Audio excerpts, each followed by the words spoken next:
இப்போ விஜய் என்ன பதில் சொல்ல போறாரு? சிஎம் சார் இப்ப என்ன பதில் சொல்ல போறாரு?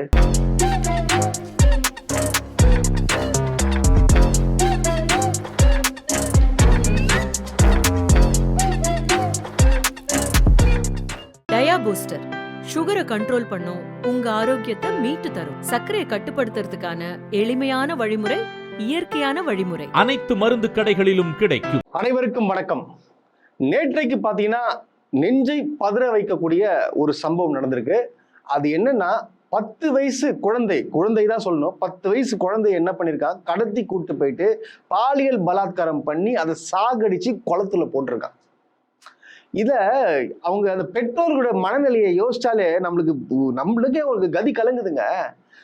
ரோட்ல விளையாடிட்டு இருந்த குழந்தைய நோட் பண்ணி பார்த்துட்டு அந்த குழந்தைய தூக்கிட்டு போயிருக்காங்கன்னா அவனுக்கு எப்பாற்பட்ட கொடூரர்கள் இருக்கானு பாருங்க இந்த தமிழ்நாட்டுல. இது அவனுடைய மனசுல எப்படி இந்த அளவுக்கு ஒரு கொடூர புத்தி வந்துச்சு அப்படின்ற ஒரு எண்ணம் தான் நம்மளுக்கு ஏற்படுது. பயமா இருக்கு. இப்ப சொல்றேன், பயமா இருக்கு. வெளியில பசங்களை விடுறதுக்கு பயமா இருக்கு. பெண்களுக்கு பாதுகாப்பே இல்லைங்க, உண்மையே இல்லைங்க. எங்களுக்கு எனக்கு பதட்டமா இருக்குது. இப்ப அந்த ஆட்சி இந்த ஆட்சின்லாம் இல்ல. ஏதாவது எனக்கு என்ன பயமா இருக்குன்னு பாத்தீங்கன்னா சமூக விரோதிகளால பயமா இருக்கு.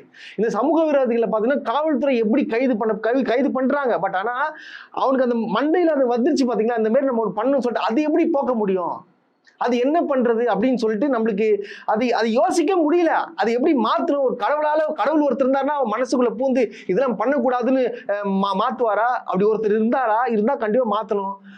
எனக்கு இங்க பாருங்க, இது எப்படி மாறும்? நம்ம சமுதாயத்துல இந்த அளவுக்கு ஒரு மூர்க்க புத்தி உள்ள, ஒரு கொடூர புத்தி உள்ள மனிதர்கள்லாம் இருக்கிறாங்களே, எனக்கு இவங்களாம் எப்படி மாறுவாங்க? இவங்களாம் இந்த மாதிரி எண்ணம் இருக்குது எப்படின்றது எப்படி காவல்துறை கண்டுபிடிச்சு அவங்க உடனே கைது செய்யும்? ஸோ இந்த மாதிரி சந்தேகங்கள்லாம் எனக்கு ஏற்படுது. ஏன்னா இதே தான் பாத்தீங்கன்னா போன ஆட்சி நடந்துச்சு. ஆனா போன ஆட்சி நடந்தப்போ என்ன பண்ணாங்க, ஊரை கூட்டி அப்படியே திமுக தான் காரணம் பாத்தீங்கன்னா சட்டம் ஒழுங்கு சரியில்லை, எதுவுமே சரியில்லைங்க, எங்களால பயமா இருக்குன்னு சொல்லிட்டு நிறைய பெண்கள், அதாவது படித்த பெண்கள் என்ன பண்றான், ரோட்ல விஜய்க்காக விஜய் தான் அண்ணன் தான் வரணும், எங்களுக்கு பாருங்க, எங்களுக்கு பாதுகாப்பில் நிம்மதி இல்லை, பயமா இருக்கு அப்படின்னு சொல்லிட்டு பதட்டத்தோட பேசினாங்க. இப்ப அங்க உள்ள பெண்கள் பேசினாங்க, அவங்க உள்ள பெண்கள்லாம் எங்க இருக்காங்க இப்பன்னு சொல்லிட்டு எனக்கு தெரியல. எனக்கு தேடி கண்டுபிடிச்சி நீங்க இதை பத்தி என்ன நினைக்கிறீங்க அப்படின்னு சொல்லிட்டு கேட்கணும்னு தோணுது எனக்கு. ஏன்னா அவ்வளவு பேச்சுகள் பேசியிருந்தாங்க. கொஞ்சம் கூட யோசிக்காம இது எப்படிடா கவர்மெண்ட் காரணமா இருக்கும்? திடீர்னு ஒருத்தர் இண்டிவிஜுவல் தனிநபர் ஒரு குற்றம் செய்யறாங்கன்னா எப்படி கவர்மெண்ட் காரணமா இருக்கும் அப்படின்றது அவங்க யோசிக்கல. ஆனா இப்ப அவங்க யோசிப்பாங்க. என்ன தெரியுமா யோசிப்பாங்க, ஓ நம்ம அவங்கள தப்பா சொல்லிட்டோமே, இதுதான் உண்மையான ரீசனு. இவங்க யோசிப்பாங்களா இல்லையான்னு சொல்லிட்டு எனக்கு தெரியல. ஆனா இன்னமும் நான் மண்டையில புகட்டிட்டு இருக்கேன். இது என்னதான் ஸ்டேட் ஸ்ட்ரிக்டா இருந்தாலும் கண்ட்ரோலா இருந்தாலும் தன்னுடைய மனித சுய ஒழுக்கம் இல்லைன்னா கண்டிப்பா இப்படிதான் நடக்கும். ஆனா இந்த அளவுக்கு ஒரு கொடூரமா நடக்குமா அப்படின்றது ஒரு கேள்விக்குறி. போன ஆட்சியில பாத்தீங்கன்னா சின்ன வயசு ஒரு 2 வயசு பெண் குழந்தைய ஒருத்தன் ஒரு என்ன சொல்றதுன்னு தெரியல சாவடிச்சிருக்கான். அந்த மாதிரி பண்ணிட்டு அந்த ராட்சசனை என்ன பண்ணுமோ அது அரெஸ்ட் பண்ணி போயிட்டாங்க போலீஸ். இருந்தாலும் பாத்தீங்கன்னா இந்த மாதிரி ஆட்கள்லாம் இருக்கிறாங்க. எனக்கு இன்னொரு சந்தேகம் வருதுங்க, இவ்வளவு பிரச்சனை நடக்குது. அதாவது பாத்தீங்கன்னா நேற்றுல இருந்து ஒரு நாள் தொடர்ந்து நடக்குதுங்க. அங்க பாத்தீங்கன்னா 2 மந்திரிகள் இருக்காங்க. அந்த கோவை மாவட்டத்துல பார்த்தா 2 மந்திரிகள் இருக்கு. ஆனா 2 மந்திரிகளும் வரவே இல்லையா, எட்டி கூட என்ன நினைச்சுக்கணும் எட்டி கூட பார்க்கலையா. ஆனா திமுக ஆட்சியில் அப்படி இல்லை. யாராவது பிரச்சனை நடக்குதா உடனே அங்க வர்றாங்க, பார்ப்பாங்க, அங்க முன்னிருந்து அவங்க பெட்ரோல்கிட்ட உட்காந்து பேசுகிறீங்க பாத்துருக்கீங்களா? உடனே இதுக்கும் விமர்சனம் வச்சுங்க. பாருங்க, அவங்களாச்சும் வந்தாங்க, இங்க ஆளே காணுமே. நான் சொல்லுங்க, அங்க உள்ள மக்கள், போராடுற மக்கள் அவங்களே சொல்றாங்க. ஒரு அட்வொகேட் நினைக்கிறேன், ஒரு பாத்தீங்கன்னா மக்கள் பிரதிநிதியா வீடியோ போட்டிருக்காரு. வீடியோ பாருங்க. இவ்வளவு பெரிய போராட்டம் பாத்தீங்கன்னா இங்க பண்ணிட்டு இருக்காங்க. ஓகே ப்ரோ, மக்கள் இவ்வளவு பெரிய போராட்டம் பண்ணிட்டு இருக்காங்க. ரூலிங் கவர்மெண்டா இருக்க எம்எல்ஏ இது வரைக்கும் வரல. நம்ம மாவட்டத்துக்கு இது வரைக்கும் 2 அமைச்சர் இருக்காங்க, அவங்க வரல. மிகப்பெரிய போராட்டங்கள்லாம் நேற்று நடந்திருக்கு. ஆனா வராம பார்த்தோன்னா இன்னைக்கு காலையில தான் அங்க உள்ள எம்எல்ஏ மந்திரின்னு சொல்லிட்டு யாருன்னு தெரியல, அவர் என்ன நினைச்சு நான் பாத்துக்கிறேன் அப்படின்னு சொல்லிட்டு சொல்றதுக்கு வந்திருக்கிறாங்க. இருந்தாலும் அங்குள்ள மக்கள்லாம் நீதி வேணும், குற்றவாளியை எப்போ அரெஸ்ட் பண்ணணும்னு சொல்லிட்டு கேட்கிற சமயத்துல பார்த்தோன்னா காவல்துறை பார்த்தோன்னா 2 நபர்களை கைது பண்ணியிருக்கிறாங்க. அவங்க எப்படி கைது பண்ணாங்கன்றத பாத்தீங்கன்னா அவங்க பண்ணிட்டு போற சிசிடிவி மூலியமா அவங்களை கண்டுபிடிச்சு பாத்தீங்கன்னா அங்க இருக்கிற குழந்தைகள் அடையாளம் காட்டியிருக்கிறாங்க அப்படின்னு சொல்லி காவல்துறை சைட்ல இருந்து அறிக்கை வந்திருக்கு. அறிக்கை வந்ததுன்னா செய்தியில சொல்றாங்க. அந்த செய்தியில என்ன சொல்றாங்கன்னா 2 பேர் கைது செய்யப்பட்டனர் அப்படின்னு சொல்றாங்க. அவங்க உண்மையான குற்றவாளியாக இருந்தா அவங்களுக்கு பதில் கடுங்காவல் தண்டனை கொடுக்கணும். அவங்க உயிரோட விடக்கூடாது. அந்த மாதிரி ஆட்கள் எல்லாம் உயிரோட அந்த மாதிரி ஆட்களை வந்து கொடூரமா வந்து எதாவது நடந்தா மட்டும்தான் இந்த மாதிரி புத்தி உள்ளவன் பண்ண மாட்டான். இதை கண்டிப்பா கொண்டு வரணும். எனக்கு விஜய் அண்ணா அவர்கள் வந்து சொன்னார் பார்த்தீங்கன்னா, நான் வந்து பெண்களுக்கு பாதுகாப்பு கொடுப்பேன், எனக்கு இந்த மாதிரி விஷயங்கள் நடக்காது, கண்டிப்பா நான் பார்த்துவேன், எனக்கு ஒரே ஒரு வாய்ப்பு கொடுன்னு சொல்லிட்டு கேட்டார். வாய்ப்பு மக்கள் கொடுத்துட்டாங்க. இப்போ விஜய் அண்ணா என்ன பதில் சொல்ல போறாரு? சிஎம் சார் இப்போ என்ன பதில் சொல்ல போறாரு? சரி, இது எப்படி தடுப்பார்? இதுக்கப்புறம் நடந்துருச்சு, இதுக்கப்புறம் வரக்கூடியது எப்படி தடுப்பாரு சொல்லிட்டு ஒரு ட்வீட்டும் போடல, ஒரு பிரஸ் சந்திக்கல, ஒரு அது சம்பந்தப்பட்டு ஒன்றும் பேசவே இல்லை. ஏன் பேசல? ஏன் வாய் மூடி கொண்டு இருக்கிறாரு முதலமைச்சர்ன்றது எனக்கு தெரியல. முதலமைச்சர் இப்ப இறங்கி பேசணும். ஏன் அங்க அப்போ திமுக ஆட்சியில் நடந்த கொலை குற்றங்கள், இந்த கற்பழிப்பு நடக்கும் போதெல்லாம் வந்து சிஎம் ட்வீட் போடலையா? இல்ல வந்து பேசலையா? இதுக்கேற்ற மாதிரி கண்டிப்பா வந்து எந்த குற்றம் கண்டிப்பா கைது செய்து நடவடிக்கை எடுப்போம்னு சொல்லலையா? ஏங்க இதை விடுங்க, அண்ணா யூனிவர்சிட்டி பிரச்சனை இல்லை, அந்த பொண்ணை வந்து ஒருத்தன் வந்து பலாத்காரம் பண்றான் மிரட்டி, அதை வந்து ஒரே நாள்ல இல்லை, கரெக்டா 4 மணி நேரத்துல வந்து அவனை கைது செஞ்சிருக்காங்களே. அப்ப என்ன சொன்னீங்க? இல்ல அவங்க வந்து இல்ல யார் அந்த சார்னு கேட்டீங்க. குற்றவாளி அவன் தான் தெரிஞ்சிச்சு, அவனை அரெஸ்டும் பண்ணியாச்சு. இல்ல யார் அந்த சார்னா எப்படி? அவனே ஒத்துக்கினா நான் தான் பண்ணேன்னு சொல்லிட்டு அவன் ரெக்கார்ட்ஸ் எடுத்து பார்த்தா அவன் தான் 100% அக்யூஸ்ட் எல்லாமே ரெடி ஆயிடுச்சு, கோர்ட்லயும் தண்டனை கொடுத்தாச்சு. அப்ப பெண்களுக்கு பாதுகாப்பு இல்லைன்னு எங்க நான் கேட்கிறேன். ஒரு குற்றம் நடக்குது, போலீஸ் உடனே அரெஸ்ட் பண்றாங்களா? அவ்வளவுதான், முடிஞ்சு. போலீஸ் கரெக்டா இருக்கிறாங்க. அப்ப இங்க இருக்கிற சமூகத்துல இருக்கும் சரி கிடையாது, அவங்கள மாத்தணும், அந்த மனநிலையை மாத்தணும். அதுக்கு என்ன பண்ணணும்? இதானே பண்ணணும்.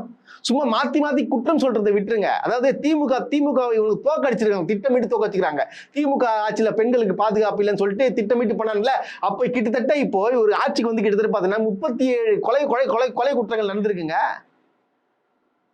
அதுக்கு என்ன பதில் சொல்ல போறீங்க? இப்ப என்ன இப்ப கரெக்டா நடந்துட்டு இருக்கா? இப்ப யாருன்னா பதில் சொல்றீங்களா? உடனே வருவானுங்க. இல்ல இது வந்து பாருங்க, ஆட்சிக்கு வந்து 20 நாள் தானே ஆகுது, என்னங்க அப்படி என்ன பண்றீங்க, உடனே எல்லாம் பண்ண முடியுமா அப்படின்னு சொல்லிட்டு நீங்க கேட்பீங்க. எங்க ஒண்ணு தெரிஞ்சுங்க, காவல்துறை யாரும் புதுசா காவல்துறை அங்க இருக்கிற போன டிஎம்கேல வேலை செஞ்சாங்க பாத்தீங்களா, அந்த போலீஸ் தான் இங்கேயும் வேலை செய்ய போறான். சரிங்களா? இவங்களை தான் சட்டம் ஒழுங்கு வந்து நிலைநாட்ட போறோம். அப்போ வந்து புதுசா போலீஸ் போகணுன்றது அவசியம் கிடையாது. போலீஸ்ன்றவன் எல்லா ஆட்சியிலையும் என்ன பண்றோம், அவங்க என்ன பண்ணுவாப்புல. தவறு செய்யறவங்களை வந்து போலீஸ்காரங்க வந்து எந்த ஆட்சியும் சரி வேடிக்கை பார்க்க மாட்டாங்க, தடுப்பாங்க. குற்றத்தை தடுக்கிறது தான் காவல்துறை. தன் உயிரை பணி வைத்து குற்றங்களை தடுக்கக்கூடியது தான் காவல்துறையினர். அது எல்லாமே பணம் தான் செய்வாங்க. ஸோ வந்து இந்த 10 நாள் 10 நாள்லாம் இல்லை, காவல்துறைன்றது எப்பவுமே இருக்கதான் போறான். இன்ஸ்ட்ரக்ஷன் கொடுக்கணும், இந்த மாதிரி பாத்துங்க, சட்டம் ஒழுங்கு கரெக்டா இருக்கணும், அவ்வளவுதான். அதான் பண்ண போறீங்க. வேற என்ன பண்ண போறீங்க? இல்ல ஒருத்தன் குற்றம் பண்ண போறான்னா அவன் மைண்டுக்குள்ள பூந்து நீ இந்த மாதிரி பண்ணக்கூடாது தடுக்கிறதுக்கு எதனா கருவி எதனா வச்சிருக்க போறீங்களா? அதெல்லாம் முடியாது, இயலாத காரியம். இதுதான் உண்மை. இதை தாவேக்கானவர் புரிஞ்சுக்கணும். இது இப்படி இருக்க ஒரு குழந்தைக்கு எப்படி நடந்துன்னு பார்த்தா 80 வயசு மூதாட்டிய ஒரு புறம்போக்கு, ஒரு 60 வயசு உள்ள ஒரு புறம்போக்கு தான் அவன் வந்து என்ன பண்ணிருக்கான், பாலியல் பலாத்காரம் பண்ணியிருக்கான். பாத்துங்க, இவனுக்கு அதாவது கேவலமா போகுதுங்க இந்த தமிழ்நாடு. நான் சொல்றேன், ரொம்ப கேவலமாகுது எனக்கு இது. அதாவது வடநாட்டுல இருக்கிற நம்ம எவ்வளவு கேவலமா பேசணுமோ அவ்வளவு மோசமா மாறிட்டு இருக்கு இது. இந்த வீடியோ பாருங்களேன். கிராமத்தில் மூதாட்டி ஆடு மேய்த்து கொண்டிருந்துள்ளார். அப்போது மது போதையில் அங்கு வந்த நபர் மூதாட்டியின் கன்னத்தில் கடித்து குதறி வன்புணர்வில் ஈடுபட முயன்றுள்ளார். மூதாட்டியின் அலறல் சத்தம் கேட்டு வந்த அப்பகுதி மக்கள் சம்பவத்தில் ஈடுபட்ட நபரை பிடித்து தர்ம அடி கொடுத்தனர். 80 வயசுங்க, 80 வயசு ஒரு மூதாட்டிய ஒருத்தடி பண்ணிருக்கானா? இது என்ன இது நான் யாரை குற்றம் சொல்றதுன்னு தெரியல எனக்கு. நான் உண்மையா சொல்றேன், யாரு இந்த மாதிரி ஆட்கள்லாம் எப்படி இருக்கிறானுங்கன்னு சொல்லிட்டு எனக்கு தெரியல. எப்படி இந்த மாதிரி புத்தி வருது, எப்படி அவன் மனசுல இப்படி தோணுதுன்றது கூட சத்தியமா என்னால ஜீர்ணிக்க முடியலங்க. அதே போல நேத்துல இருந்து பாத்தீங்கன்னா ஆதவர்ஜினாவும் சரி, எல்லாருமே சமூக வலைத்தளத்துல பாத்தீங்கன்னா ஒரு சமூக நீதி ஆட்சி அமைஞ்சிச்சு பாத்தீங்களா, நாங்க வந்து ஆட்சியிலும் பங்கு அதிகாரத்திலும் பங்கு, எங்களுடைய முழக்கம் வந்து நிறைவேறிச்சு அப்படின்னு சொல்லிட்டு சொல்றாங்க. இது ஆக்சுவலா நீங்க கூர்ந்து கவனிச்சீங்கன்னா இது என்ன சொல்லுவாங்க, நான் ஒருத்தர் பேச நான் பார்த்தேன், அது என்ன சொல்லுவாங்கன்னு பாத்தீங்கன்னா இது வந்து சர்க்கம்டன்ஸ் லாட்ரி அப்படின்னு சொல்லுவாங்க. ஏன் சர்க்கம்டன்ஸ் லாட்ரின்னு சொல்லிட்டு ஏன் சொல்றாங்கன்னு பாத்தீங்கன்னா, நீங்க இந்த எலெக்ஷனை பொறுத்த வரைக்கும் பாத்தீங்கன்னா தாவேக்கா எத்தனை தொகுதி ஜெயிச்சு, 108 தொகுதி ஜெயிச்சு, கரெக்டுங்களா?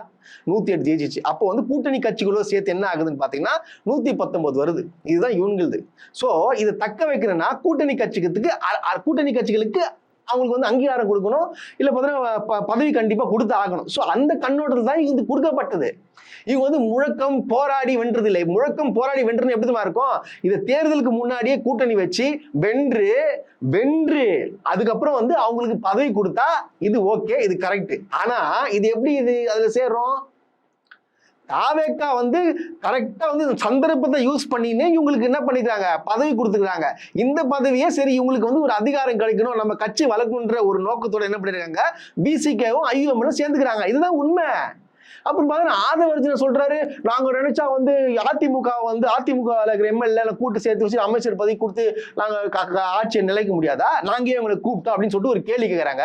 கேள்வி கேட்டீங்களா? அப்ப நான் உங்களை கேள்வி கேட்கிறேன், அப்புறம் எதுக்காக நீங்க எடப்பாடி பழனிசாமியை நேரில் சந்திக்காம செங்கோட்டையின் தரப்பினரும் எஸ்பி வேலுமணி தரப்பினரும் எதுக்கு பாத்தீங்க? எதுக்கு நீங்க பாத்தீங்க? அவரை பாத்தீங்க? எப்படி நீங்க போயிட்டு வந்த உடனே என்ன சொல்றாங்க, நாங்க வந்து விஜய்க்கு தான் ஆதரவுன்னு சொல்லிட்டு சட்டசபையில எப்படி வந்து ஆதரவு தெரிவிச்சாங்க? அதுக்கு பேர் என்ன?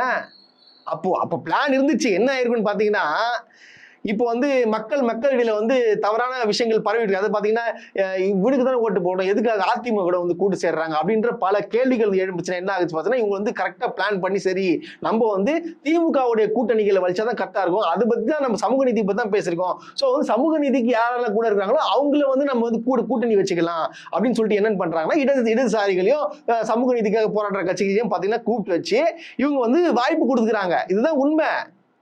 ஆனா இவங்க திட்டமிட்டு என்ன பண்றாங்க, இதை வந்து ஒரு பெரிய விஷயமா போயிட்டு, அதாவது மக்களிடத்துல என்ன பண்றாங்க பாத்தீங்களா, நாங்க ஒரு மிகப்பெரிய ஒரு சாதனை வந்து பண்ணிருக்கிறோம். எப்படி நாங்க மிகப்பெரிய ஒரு சாதனை ஒண்ணு பண்ணிருக்கிறோம், நாங்க கூட்டணி கட்சிகளுக்கு பாத்தீங்கன்னா ஒரு பதவி கொடுத்திருக்கிறோம், அவங்களுக்கு ஒரு அங்கீகாரம் கொடுத்திருக்கேன்னு சொல்லிட்டு பெருமை பத்திக்கிறாங்க. இது உண்மையா? இது உண்மையான்னு நான் கேட்கிறேன். அதுக்கப்புறம் இவன் என்ன சொல்றான், இந்த மாதிரி சொன்னா இவங்க இப்படி வரானுங்க. அப்ப நீங்க வந்து எப்படி வந்து 2006 தேர்தலில் வந்து 96 தொகுதி ஜெயிச்சுட்டு எப்படி நீங்க வந்து உங்களுக்கு ஒரு கூட்டணி கொடுக்காம எப்படி எல்லாம் பண்ணீங்க, அதே மாதிரி தான் அப்படின்னு சொல்லி நீங்க கேட்பீங்க. நான் திருப்பி சொல்றது பாரு, ப்ரீ போல் வேற போஸ்ட் போல் வேற. அதாவது ப்ரீ போல்லயே பாத்தீங்கன்னா இவங்க தெளிவா சொல்லிட்டாங்க, திமுகவோட கொள்கை என்ன, ஆட்சியில வந்து பங்கு கண்டிப்பா தரமாட்டாங்கன்றது அவங்க கொள்கையை வச்சு பயணிக்கிறாங்க. அது தெரிஞ்சுதான் பார்த்தோன்னா இவங்க கூட்டணிக்குள்ள போறாங்க. போயிட்டு பாத்தீங்கன்னா 96ன்றது திமுக ஜெயிச்சது. ஆனா பாத்தீங்கன்னா மொத்தமா ஜெயிச்சு பாத்தீங்கன்னா கிட்டத்தட்ட 147 சீட் ஜெயிச்சிருக்காங்க இல்லையா? சோ வந்து அதுக்கு வந்து கொடுக்க முடியாது. இப்போ இதே எடுத்துக்கோங்க, இப்போ ஒரு வேளை வந்து திமுக பாத்தீங்கன்னா இப்போ இவங்களை தாவேகா மாதிரி அப்போ 96 தொகுதி ஜெயிச்சுட்டு அப்போ வெயிட் பண்ணியிருந்தாங்கன்னா அப்போ வந்து கொடுத்துருக்கான வாய்ப்பு இருக்கு. எப்போ ஆட்சியை தக்க வைக்கிறதுக்காக அவங்களுக்கு வந்து பதவி அங்கீகாரம் கொடுத்திருந்தா அதுக்கு கரெக்ட் கொடுத்துருப்பாங்க. பட் ஆனா இப்போ அதை எப்படி கொடுக்க முடியும்? சோ அதுக்கு இதுக்கு டிஃபரன்ஸ் என்ன? அந்த டிஃபரன்ஸே உங்களுக்கு புரிய மாட்டேங்குது. ஸோ புரியாம இஷ்டத்துக்கு வந்து நாங்க பெரிய சாதனை பண்ணிட்டோம், பாத்தீங்களா இதை பண்ணிட்டோம் அதை பண்ணிட்டோம் சொல்றது இதெல்லாம் ஏமாற்று வேலையா இல்லையா? இதெல்லாம் ஏமாற்று வேலை தான் இது.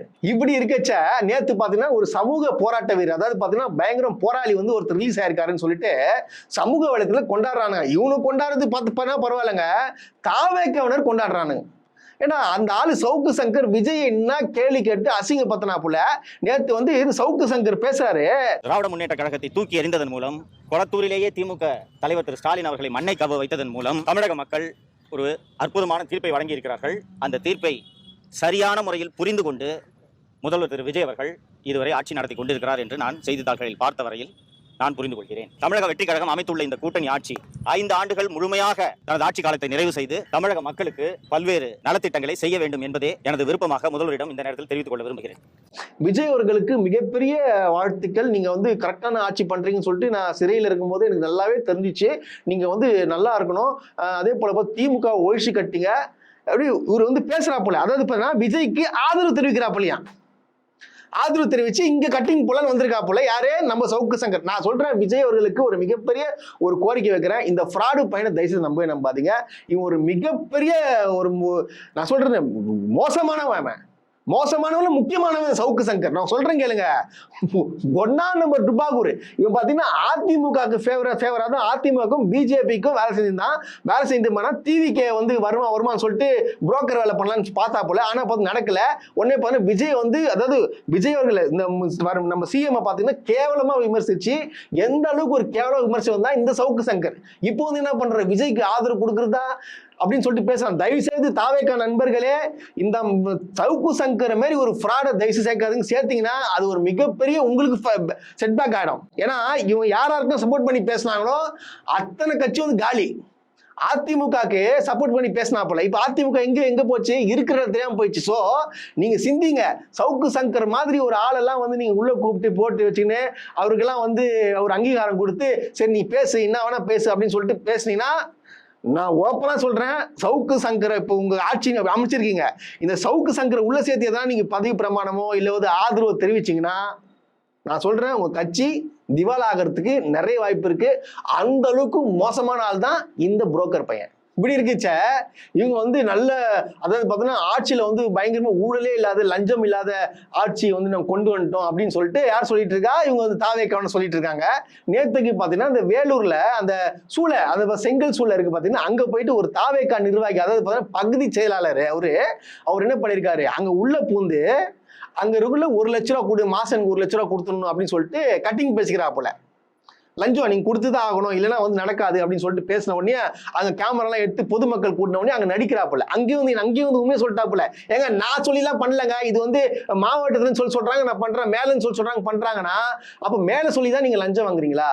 மேல சொல்லிதான் இவன் வந்து அடிக்கடி வந்து இந்த மாதிரி செங்கல் சூளை பண்றவங்க கிட்டலாம் போயிட்டு காசு கேட்கறானா, காசு கேட்டு மிரட்டுறானா? இந்த பாருங்க, இந்த வீடியோ பாருங்க, எந்த அளவுக்கு ஒரு அராஜகம் பாருங்க. யாரு கேட்டது 1 லட்சம் ரூபாய்? இப்ப யாரு என்ன சொன்னா? சும்மா கூப்பிடு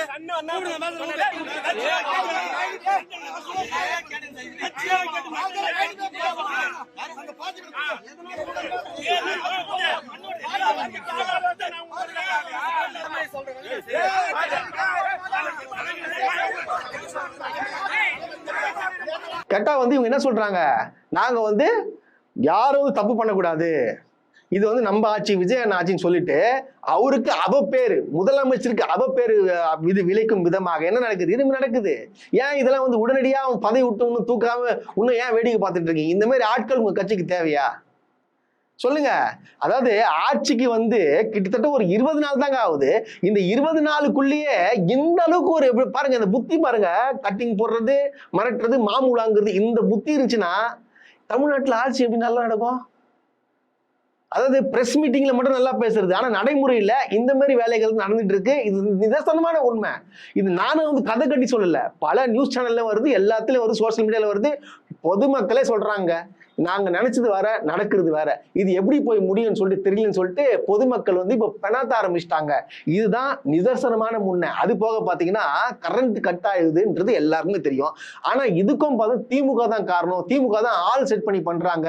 இந்த மாதிரி முட்டாள்தனமா பேசிட்டு ஒரு பொண்ணு இன்ஸ்டால விஜய்க்கு சப்போர்ட் பண்ணி பாத்தீங்கன்னா, இந்த கரண்ட் கட் ஆனதுல இருந்து பாத்தீங்கன்னா அந்த பொண்ணு பாருங்க ஒரு மாதிரி ஒரு மென்டல் பிரஷர் ஆயிட்டு ஏதோ ஒன்று ஆயிடுச்சு. அது இந்த பொண்ணு பேசுறது மட்டும் நீங்க கேளுங்களேன், அந்த பொண்ணு எப்பாற்பட்ட மண்ணில் இருக்கு சொல்லிட்டு உங்களுக்கு தெரியும். கரண்ட் போச்சுன்னா ஒரு விஷயம், கரண்ட் போலனா ஒரு விஷயம். இது என்ன நடக்குது எனக்கே புரியல. ஆட்சி மாறிச்சுதான் பரவாயில்ல, புரியுது, ஆட்சி மாறி போச்சு. ஆனா தளபதி வந்துட்டாரு, அவரு வந்ததுக்கு என்ன நடக்குது? இப்படி கரண்ட் டெய்லி இப்படி பண்ணுவாங்களா? என்ன பண்ணிட்டு இருக்காங்க வாழ்க்கையில? பாத்தீங்களா இந்த வீடியோ பாத்தீங்களா? விஜயனை வந்துட்டாரு, கரண்ட் கட் பண்ணுவீங்க, அது பண்ணுவீங்க, வேலை இல்லையே. அதாவது அது என்ன பேசுன்னு அது தெரியல. அது மைண்ட் செட்ல என்ன ஓடுது, விஜய் என்னன்னு ஆட்சியில உட்கார வச்சிட்டாங்க, ஆனா இந்த அளவுக்கு டார்ச்சர் பண்றாங்க அப்படின்ற ஒரு மனநிலை. அப்போ இந்த மனநிலையை நம்மளால மாத்த முடியுமா? அப்போ தமிழ்நாட்டுல விஜய்க்கு ஓட்டு போட்டவங்களாம் இப்படிதான் இருப்பாங்களா? நம்ம என்ன சொன்னாலும் கேட்க மாட்டாங்களா? விஜய் என்ன பண்ணாதான் கரெக்ட் தானே, அவங்களுக்கு என்ன நடந்தாலும் விஜய் நல்லா இருக்கும்னு நினைப்பாங்களா அப்படின்னு சொல்லிட்டு எனக்கு தோணுது. அவங்கள மாத்துறது எப்படின்னு சொல்லிட்டு எனக்கு தெரியல.